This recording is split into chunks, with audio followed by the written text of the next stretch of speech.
Yeah, excuse me. I was talking to a gentleman, watching his videos, family court, and he was citing the court for conspiracy against rights under the color of law, starting with his attorney for ineffective assistance of counsel, and any violation of the rules of professional conduct is ineffective assistance of counsel. Any violation is not a mistake.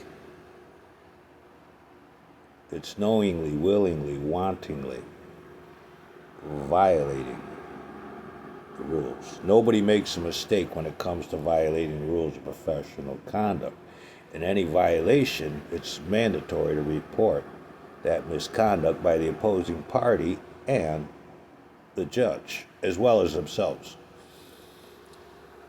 Okay, and since the judge doesn't report your lawyer for violating the rules and the opposing party, thus it becomes a conspiracy. It's mandatory to report misconduct in the rules of professional conduct and the code of judicial conduct. Any lawyer or judge having knowledge of in any issue where the rules and the codes are being violated, it's their legal obligation to report that misconduct. It doesn't have to be in the courtroom they're in. It doesn't have to be the state they're in. The rules and the codes set no such limitations. It says all misconduct must be reported to the proper authorities. Okay, so this guy's in family court and he's divulging this conspiracy, calling out the judge for violating the code of judicial conduct, the opposing party for violating the rules of professional conduct, and the attorneys that represented him for ineffective assistance of counsel. They forced him to go pro se and holding him to the legal knowledge of a seasoned professional, which he doesn't have. Now, how is that a fair trial? That's denying him his right to a fair trial. Besides denying him his right to effective assistance of counsel, his lawyers knowingly and willingly acted in an incompetent manner. First, by failure to get informed consent. Informed consent requires reasonable knowledge to make an informed decision to give informed consent, and that he wasn't given. And that starts with them going over the rules of professional conduct with him, the legal obligations of all lawyers and judges in a court of law.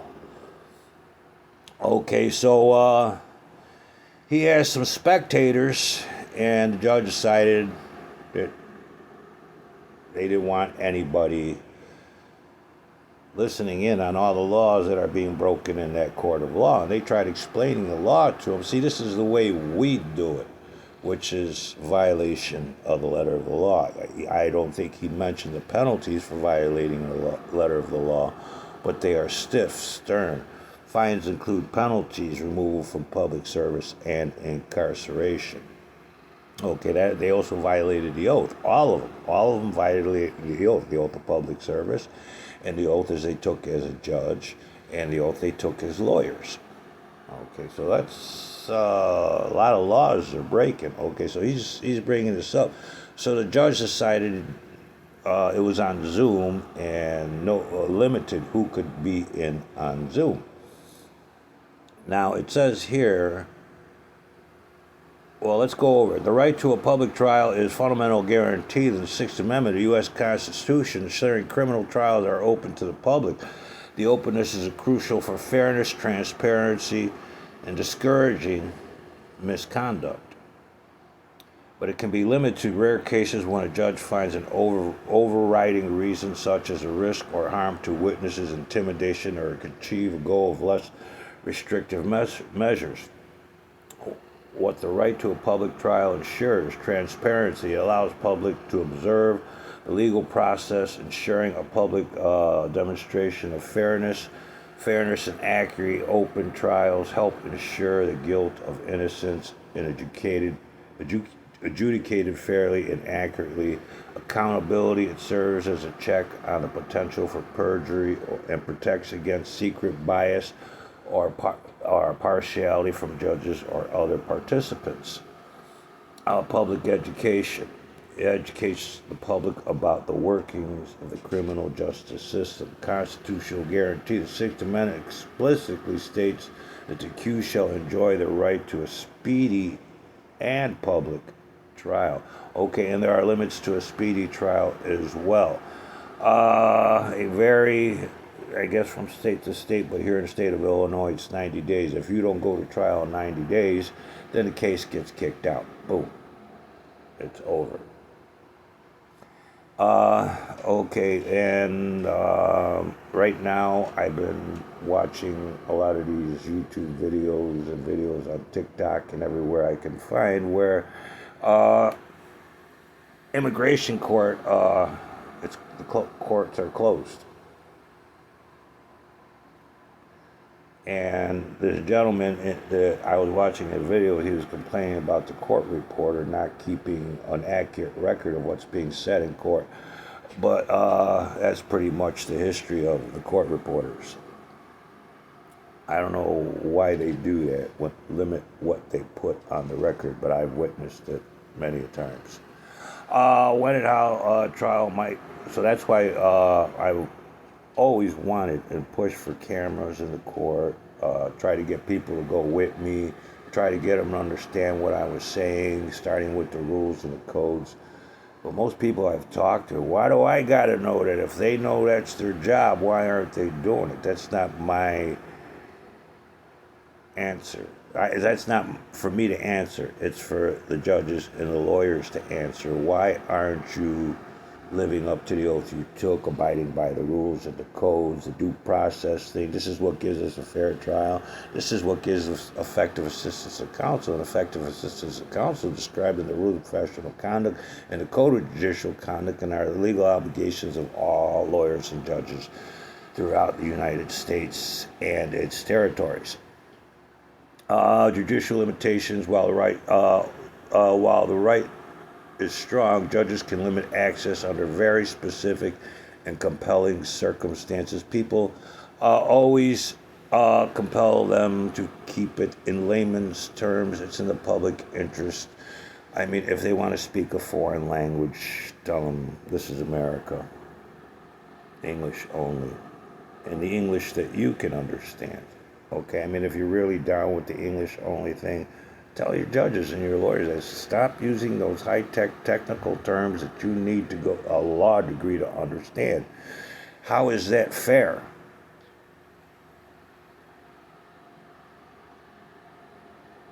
That's a lack of communication. And communication is necessary in every legal practice. It's not just necessary, it's the law. Failure to communicate any of what I spoke to you about in any of my videos is against the law. I'm just telling you the laws, okay? Compelling interest. The judge must demonstrate an overriding interest that likely to be prejudice, such as protecting a minor victim, preventing witness intimidation, or protecting a law enforcement officer's identity. Narrowly tailored closures. Any closure must be narrowly tailored to address the specific interest, meaning there's no broader than necessary. Alternatives consider. The court must consider reasonable alternatives to closing the courtroom first. Examples. Common reasons for limiting access include preventing disruption, protecting vulnerable victims, e.g. Sex crime cases, or managing the risk in cases involving organized crime or graphic violence. Right to a public trial. Doctrine and practice. Constitution noted. Okay, so there's a lot that can be said about that, okay? The right to a public trial. In all criminal cases, accused shall enjoy the right to a speedy and public trial. People, I don't know if you're listening to what I'm saying here about the speedy trial limitations for a quick and speedy trial. You know how many people are sitting in lockup for a year, 2 years, waiting to go to trial?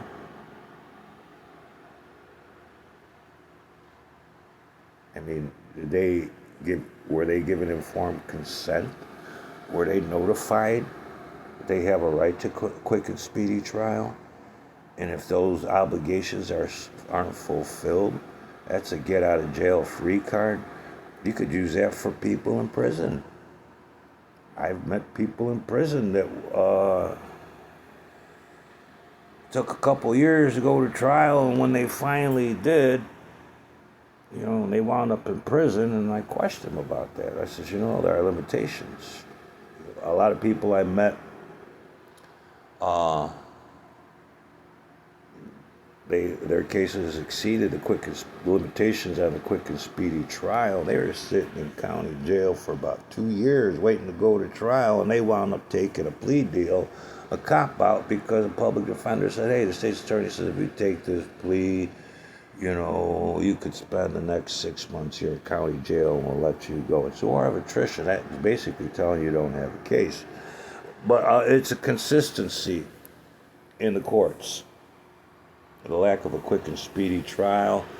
And if anybody tells you no, well, it only says criminal courts. If you look at the rules of professional conduct, expediting a litigation is mandatory. That would show diligence. That would be competent. And since it is I that's communicating that to you, that's violating quite a few laws there. Listen, people, the rules and the codes are the laws within a court of law. Those are laws. Those are laws. Multiple laws. A whole lot of stuff that's supposed to be happening in court that isn't. Okay, criminal prosecution shall enjoy the right to a speedy trial and a public trial, and by an impartial jury of the state and a district wherein the crime shall have committed, Okay, people, a lot of times lawyers will come to you and tell you to take a bench trial because you take a jury trial and lose. A judge will get mad and give you more time. Ask the judge. Ask the judge. Just ask the judge. If I take a jury trial and lose, are you going to give me more time because I didn't pick a bench trial because my lawyer told me that? He said you and the state's attorney said that. See what happens. Because there's a lot of things that will be said that aren't true. That's called disinformation. That's illegal in any court of law. That's illegal for any judge or lawyer to tell you anything that isn't true. It's illegal for them to lie to you. They help, if you read the rules of professional conduct, code of district conduct, you would know that. They help ensure the criminal defendant has a fair and accurate adjudication of guilt or innocence. They provide a public demonstration of fairness. They discourage perjury, misconduct of participants, and based on a secret bias or partiality, which is going on in family courts, a whole lot in family courts. Optional trials educate the public about the criminal justice system, given its legitimacy, and to have a prolific effect on enabling the public to see justice done. Through the Sixth Amendment expressly grants the accused the right to a public trial. The court has found the right to be so fundamental that fairness in the adversary system that is independently protected against state deprivation by the Due Process Clause of the 14th Amendment. I did videos on that. The First Amendment, the right to public access to court proceedings, also weighs in favor of openness. Okay, people. Right to a public trial, doctrine and practice. Okay, so everybody has a right to a public trial and a quick and speedy trial. And the only reason you're not getting a quick and speedy trial is a lack of diligence, failure to expedite litigation, the lack of communication and the necessity to do so. Procrastination is clearly forbidden if you read the preamble in the rules of professional conduct.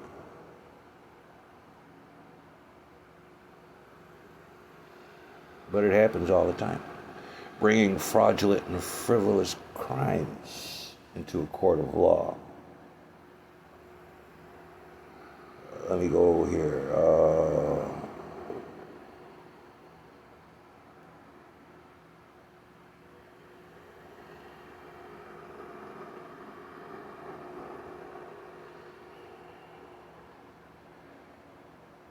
prosecutor in a criminal case shall refrain from prosecuting the charge the prosecutor knows is not supported by probable cause.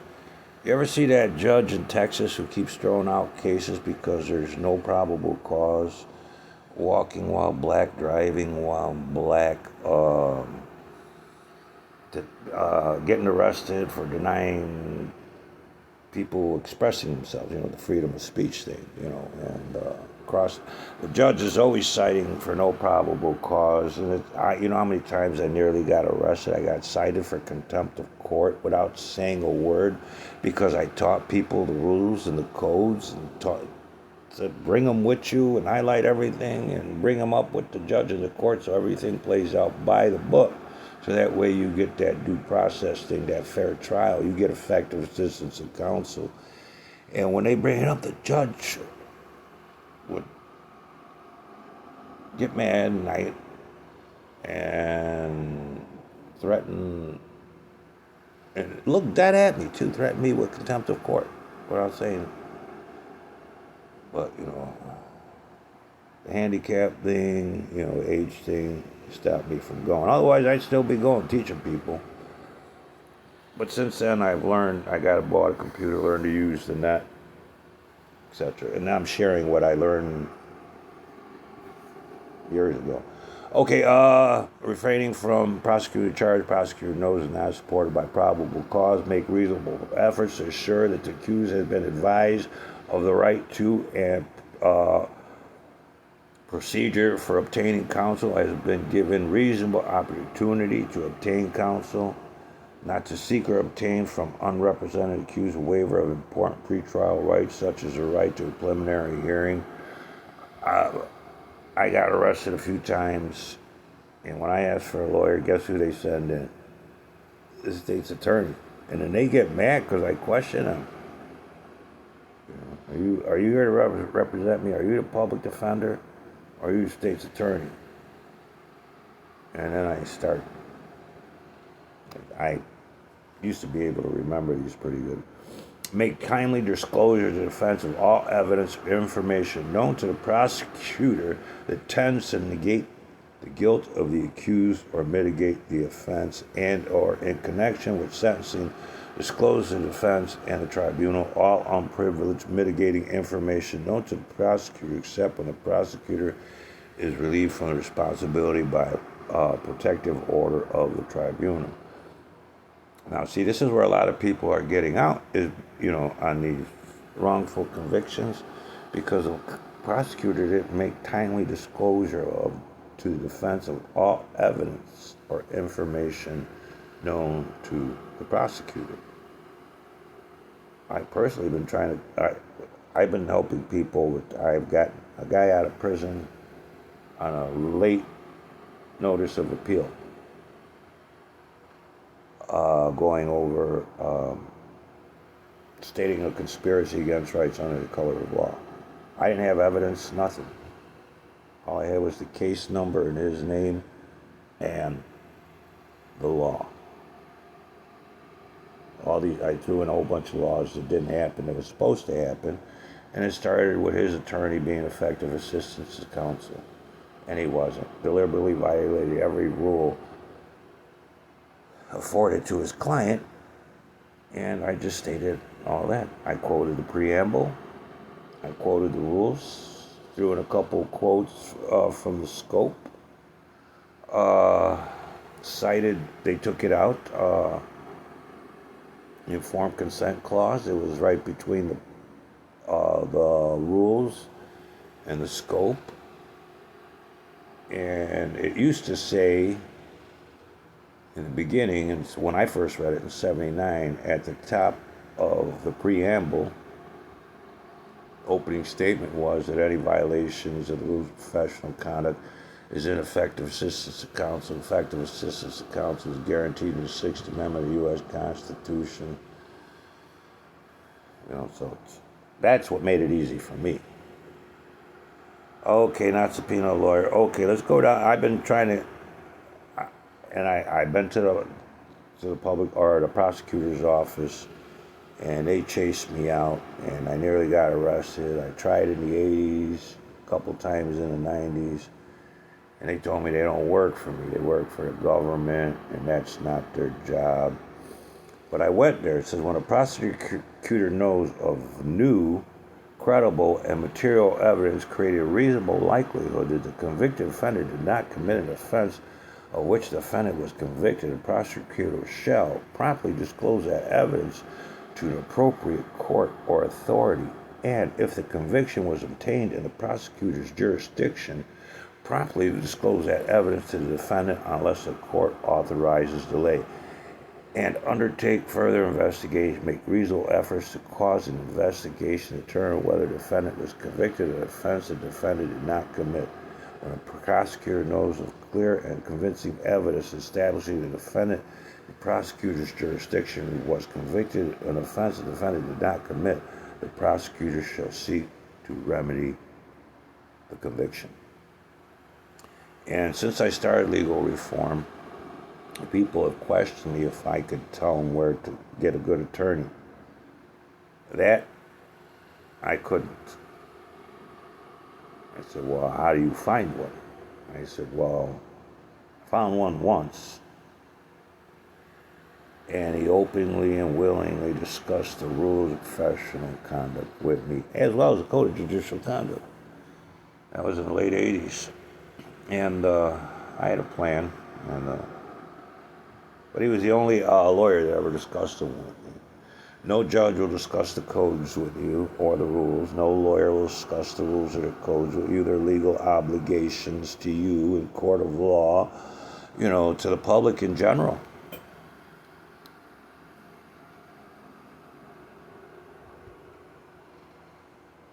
So I'm going to try again using the internet. Hopefully I can get somebody to take my exculpatory evidence down to the Cook County State's Attorney's Office.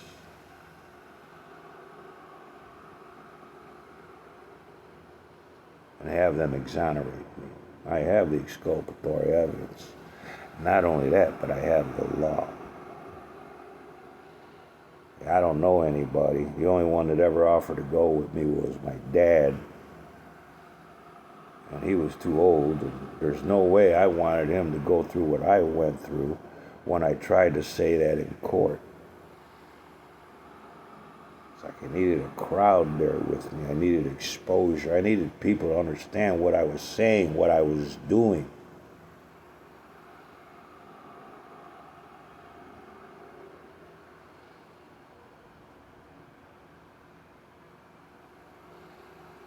All I wanted was them to do their job, live up to the oath, report all this misconduct mandatory. It's mandatory.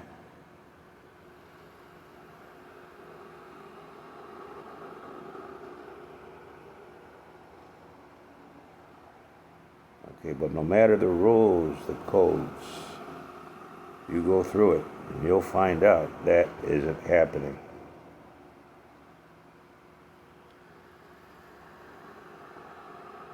Okay, remember, the ABA is the model rule of professional conduct. Every state is obligated to use that, abide by it. They can enhance it, give it strength. They can't take from it. Taking anything necessary, like I spoke of, that clause, informed consent clause that was between the preamble and the scope. I used that so many times back in the 80s. I threw and I didn't just throw the book at them, I threw the law library at them. So I've been doing this for so long, I've been getting ignored. So I need you, any of you, all of you. You got a legal issue. You need a lawyer. Before you speak to that lawyer, read the rules of professional conduct. And it tells you, if you don't do that, all of that, that's misconduct. And then it tells you reporting misconduct is mandatory, so read that. And it's mandatory not only for your lawyer to report himself, but the opposing party to report your lawyer and the judge to report your lawyer. Failure to do so is misconduct. Failure to report misconduct is misconduct. They are legally required to report each other and themselves as well. And nobody's reporting any violations, thus giving you a conspiracy against rights under the color of law. Everybody's guilty of deprivation of rights, the judge, the opposing party, and your attorney. And them not reporting gives you a conspiracy against rights. It's a house of cards, folks. It's house cards.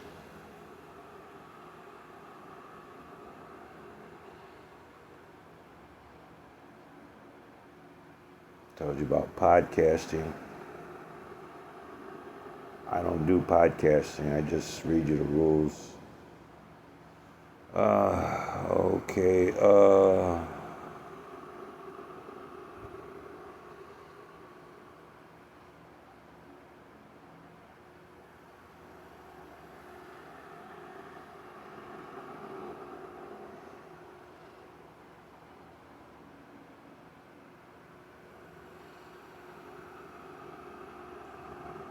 Let's go to the table of contents. Preamble, scope, terminology. Okay, these are laws. Competence, diligence. Lawyer must be diligent. Communications, fees. Any fees unreasonable if no lawyer's gone over this, but you yell at them doing it. You know. Confidentially of information. Everything I've spoke to my attorney about or help with other people. With this one, I helped a lot of people with criminal cases, go down there and tell them about, quick and speedy trial, probable cause hearing. A public defender always got mad when I told him about a probable cause hearing, and the judge ain't gonna like that, and they go and tell the judge and the state's attorney, and the judge gets mad, and sometimes they give them a probable cause hearing, send it off to trial. Sometimes they just squash it before it even goes up there. As long as you take the rules of professional conduct and the code of judicial conduct, they just have the slightest inkling, what's supposed to happen in there.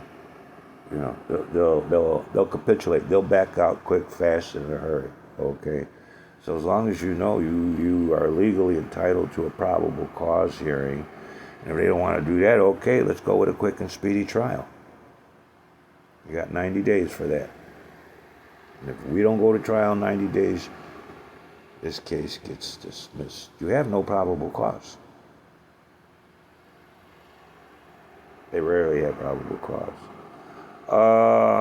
Podcasting, advisor, so you want to know that, because that's what they are. They're there to advise you. They are not there to make the decisions for you. That's where informed consent comes in. They are there to advise you. That's why they're called counselors of law. The actual term is counselor of law, not attorney or lawyer. Meritorious claims and contentions. It's rare that happens. Often known as slap suits. Some people will throw. I don't know why judges allow it. Somebody throwing a suit there. Yeah, well, he hurt my feelings. Or I seen reporters getting sued for reporting about pollution by some coal company. And so he got lawyers to file slap suits. And it shouldn't have got in because there was no meritorious claims and contentions. They were complaining about him violating the public trust doctrine.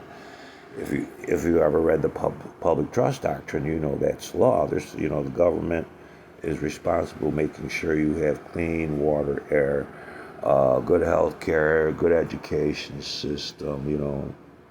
The whole legal system is part of the public trust doctrine. Public trust is part of your public trust. Okay, expediting litigation, like I said, so everybody's required, legally supposed to have a quick and speedy trial. Expedited litigation would be diligence. Failure to expedite litigation would be a lack of diligence, which would be a lack of competence. So it's difficult just to violate just one rule. You violate one rule, you violate multiples. Meritorious claims and contentions. Candid toward the tribunal would require meritorious claims and contentions. Going in there with Facebook memes, people's thoughts and feelings on the internet, what they call their truth, not the actual truth, psychologically that's known as delusions of grandeur. My truth outweighs the actual. They need to get back on their meds. Sorry. Expedited, candidatory by tribunal, failure to have meritorious claims and contentions. Candidatory is a tribunal. If you're getting sued and your lawyer says, hey, well, they don't have any meritorious claims and contentions, they're supposed to say that. That would be candidatory tribunal. But if they prolong it by failure to expedite that litigation, that would show a lack of diligence and a clear a lack of competence. If they're not competent, they're incompetent. Okay, fairness to the opposing party and counsel. I mean, the opposing party often, there's always, or your lawyer will say, well, I didn't get this, I didn't get that. That's a lack of diligence in expediting litigation. Fairness to the opposing party, come on now. Fairness to the opposing party and counsel. Okay, remember, you're the opposing party, so you come first. And did you ever notice that your lawyer likes to talk to the judge and the other lawyer outside of your presence? No. Trial publicity, lawyers as witness, special responsibilities of a prosecutor. I already went over that with you. I talked to some people. One guy, I was trying to teach him how to overturn a wrongful conviction. He was going to help somebody in another state.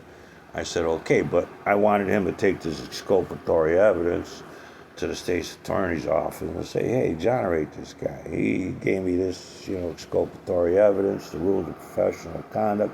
Right here, Rule 3.8 says it's your job. That was a wrongful conviction. And besides, I wanted to teach him a lot of the laws. They're easy to print out now. Back when I was learning this stuff, we were only in high school. In the 70s. So now we didn't have the internet. But he's into that. He wants to be an influencer, so I haven't heard from him. Truthful in statements to others, otherwise it's perjury. Communication with a person represented by counsel. A lot of times lawyers will try to talk to you outside of counsel. Respect rights for third persons.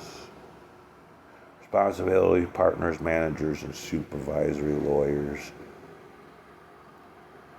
So, most part, your lawyer denying you effective assistance at counsel, that's, my boss, which is true, but still, it's illegal for anybody to ask anybody, for their boss to ask them or demand of them to deprive you of your right to effective assistance of counsel.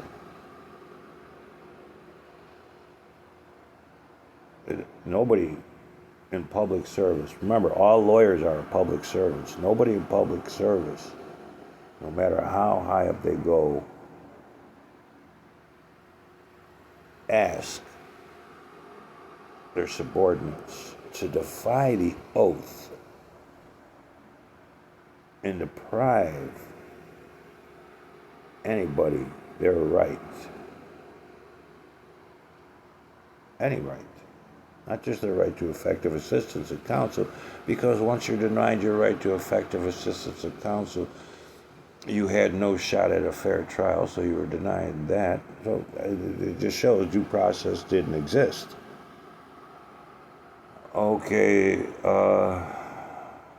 public service. And the preamble tells you all lawyers are public servants, okay? I've had lawyers argue that with me. And that's why I used to carry copies of the rules with me. Point it out there. What does it say here? What does it say here?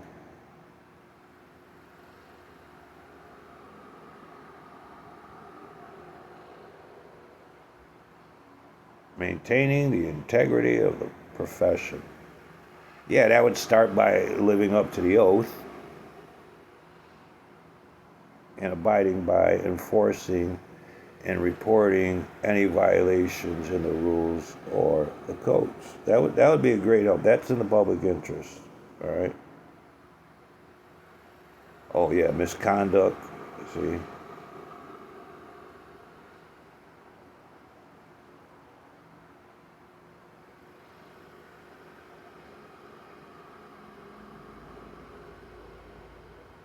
See, misconduct is not doing any of that other stuff.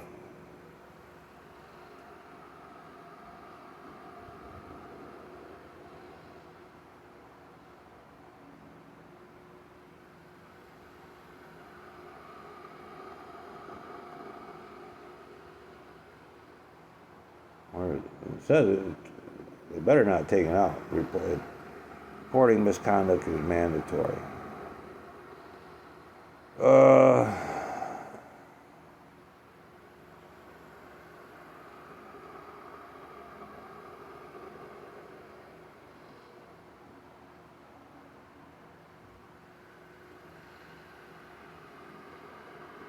Yeah, so reporting professional misconduct, 8.3. See, that's what took me when I first read the rules of professional conduct to the code of judicial conduct. A lawyer who knows that another lawyer has committed a violation of the rules of professional conduct and raises a substantial question as to the lawyer's honesty, trustworthiness, or fitness as a lawyer in other respects shall inform the appropriate professional authority. A lawyer who knows that a judge has committed a violation of the applicable rules of judicial conduct has raised a substantial question as to the judge's fitness for office shall inform the appropriate authority. The rules does not require disclosure of information otherwise protected by Rule 1.6 or information gained by a lawyer or judge while participating in an approved lawyer's assistance program. Okay, see, it doesn't say only in a case that they participated in. It doesn't say only in their county or in their state. Clearly states, a lawyer who knows that another lawyer has committed a violation of the rules of professional conduct that raises a substantial question as to the lawyer's honesty, trustworthiness, or fitness as a lawyer in other respects shall inform the appropriate professional authority. Okay. So people were questioning me about that. They were doing some work with Child Family Court. And they got these people saying they're helping them or trying to help them or whatever. But nobody's reporting any of this misconduct. I was listening to somebody that said she was a judge. She's a lawyer now, and thank God she doesn't have to deal with cases like that anymore.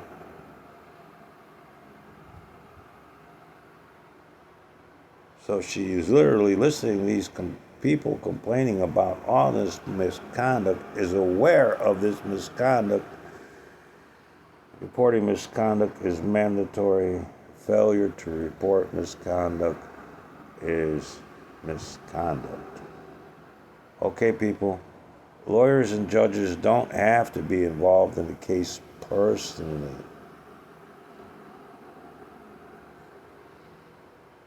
Okay, who knows that another lawyer has committed a violation of the rules of professional conduct that raises some substantial question as a lawyer's honesty, truly. People, the easiest way to find out is read the damn rules of professional conduct. If your lawyer hasn't spoken to you about it, he's not going to. If a judge hasn't mentioned it, you're not going to. They're not going to. Nobody's going to mention this to you. Nobody's going to bring any of this up.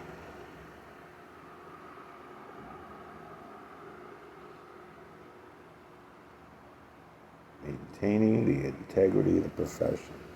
Kiss my ass.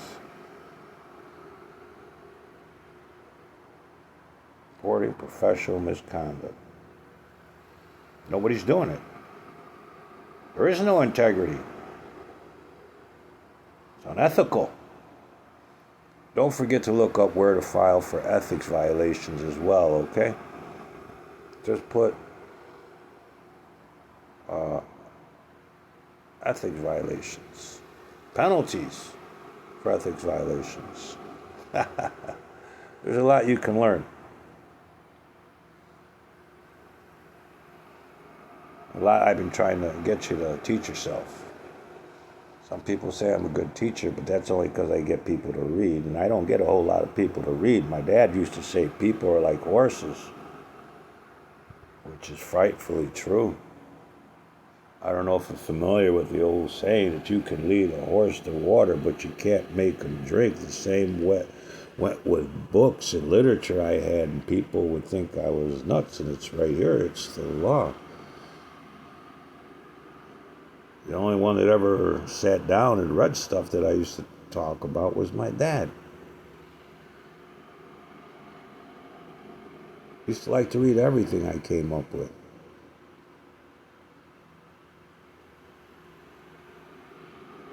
And there was these other people that just say I was lucky, and my dad said, look, this is not luck. This is just, doing your homework, doing your research. That was before the internet, for me anyways. And my dad says, yeah, people are like horses. He says, you can lead a horse to water, and you can't make them drink. You can literally give people the literature, and they won't read it. And some of them, even when they do, you can't make them think. You can't make them think for themselves. They're always listening to what other people tell them what it means. If they only knew the letter of the law requires all that to be done word for word to the letter, and the penalties for violating the letter of law, from fines, removal from public service, and incarceration, and if death is involved in that violation, the death penalty can be instated.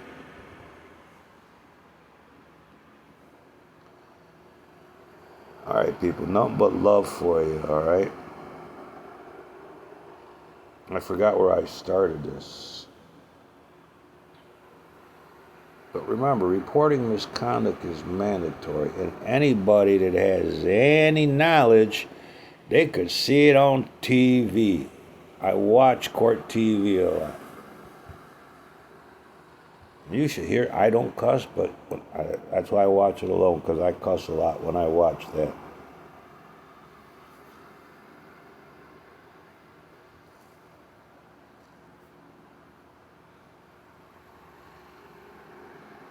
Things could be worse, my friends. Nobody could be telling you about this. Stop living under the color of law. That's all I'm trying to help you stop.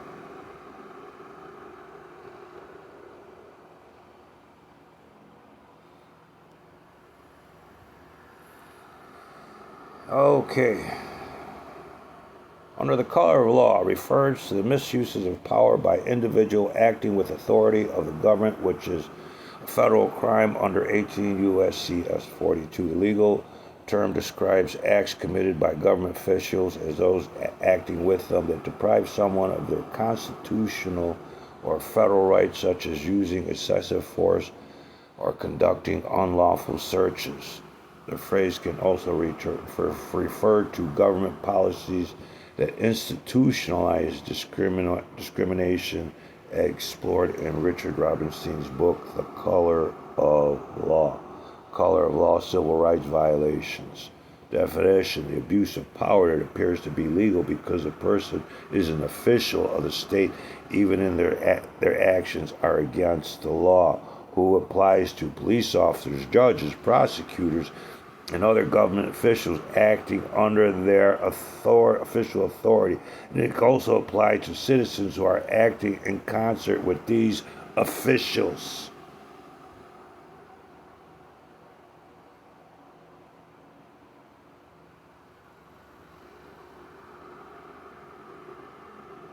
Excessive force, examples of violations: excessive force by law enforcement, unlawful arrest, insertion, seizures, coercion or denial of medical care, discrimination based on race, gender, or religion. Penalties vary by severity. Nonviolent offenses, fines or imprisonment up to 1 year. Bodily injury up to 10 years in prison. Resulting in death, kidnapping, aggravated sexual abuse up to life imprisonment or the death penalty. Historical and discriminatory policies.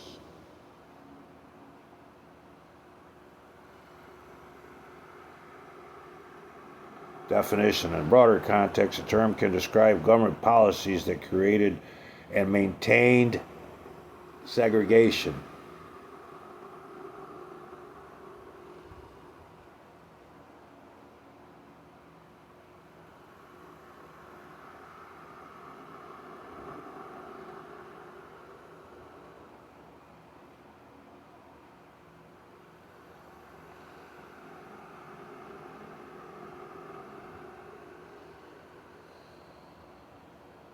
That's what you're living with, folks, under the color of law.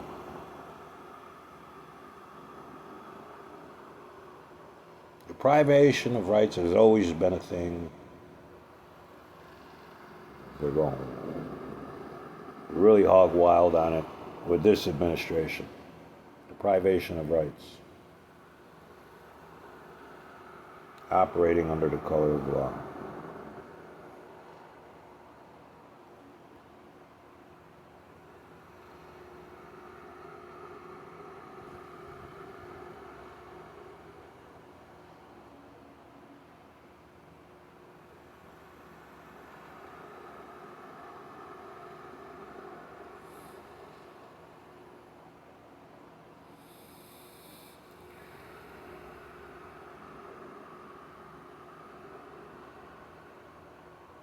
What does operating under the color of law mean? Acting under the color of law, which means that a person is using the authority granted to them by a government position to commit an act, even if that act is illegal or exceeds their official power. This term is often associated with public officials like police officers, judges, and prison guards, but it also can apply to private individuals acting in a public capacity or with the authority of the state. Actions taken under the color of law can lead to criminal charges or civil lawsuits for violating a person's constitutional rights. Key aspects of acting under the color of law: abuse of authority. It involves a person using their government position to violate another's rights, even if a specific action is beyond their legal authority. Examples of violations: common examples include excessive force, false arrests, sexual assaults, fabricating evidence,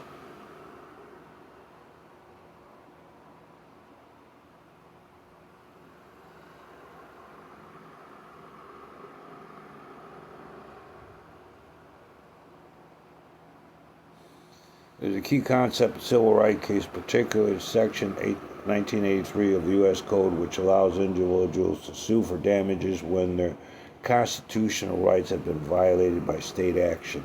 Federal prosecution. The Department of Justice investigates and prosecutes color of law violations as federal crimes. But they won't do nothing unless you file a complaint. Which is crazy. It's crazy. It's crazy.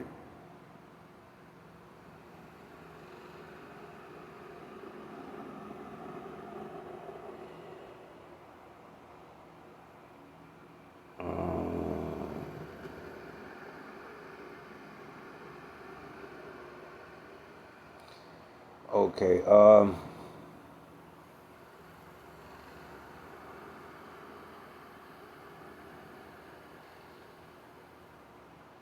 Let's see.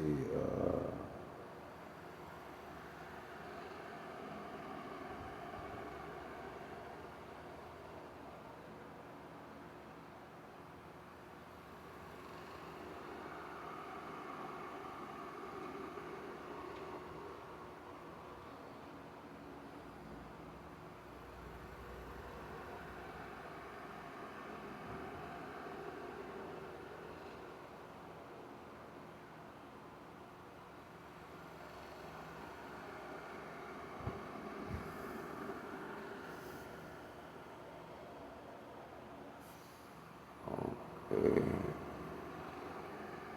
Let's try this one.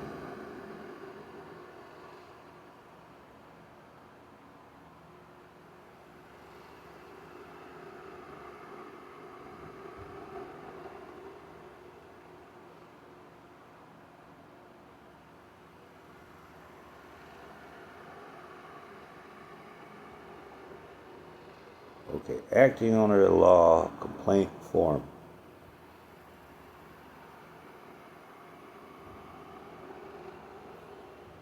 File acting under the color of law complaint form, you will need to file a civil rights complaint with a federal agency like the Department of Justice or the Department of Homeland Security, or file a civil rights complaint in federal or state court.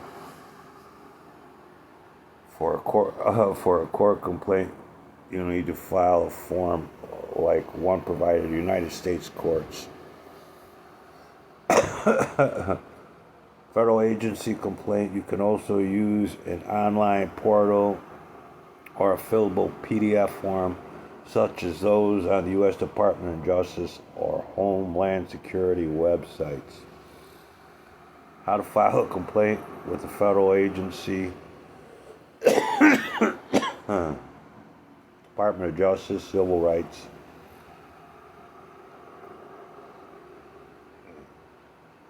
And, damn. Alright, people. I don't mean to laugh, but this is very upsetting, you know. But I'm glad that I got a computer, learned how to use it, taught myself how to use the internet, taught myself to look for what I read and share it with you. I feel blessed. I feel blessed.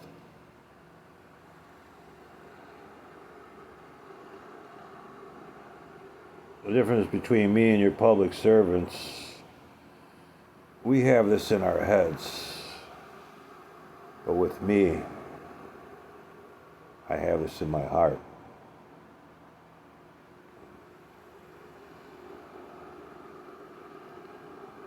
I mean, seriously, not doing it, it's violating the oath. You know the penalties for violating the oath? Look up penalties for violating the oath. That's where it starts, and I'm just giving you a whole lot of information, you know, about what these oath takers are supposed to be doing, you know. If you can't live up to the oath, you're not fit for public service. Alright? You took an oath for the greater good to we the people, not in self-service, interests of self. not in the interest of the bar, not parochial interest, and definitely not in the interest of Wall Street. You are legally required to do what's in the public interest. This is how we maintain the public trust.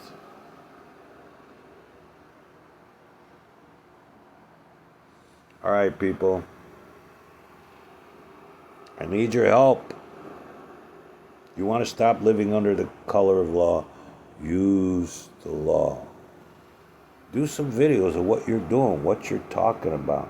You know, a lot of people I know want to be influencers. Why not be an influencer of an intellectual level? Use the law against them. Use the law against them. There is no defense for what they do. Deprivation of rights under the color of law, acting under the color of law, etc., etc., etc. Okay? Nothing but peace and love to you. May your Creator always be with you and rain many blessings. Many blessings. I'm sorry. I'm just tired and upset. I have some conditions that leave me in pain continuously. And I don't like pharmaceuticals. I don't want to develop an addiction again, so I avoid them. All right, once again, you have a good day. I hope this is good news. May your Creator always be with you and rain many blessings. When it comes to we the people, you are my many blessings.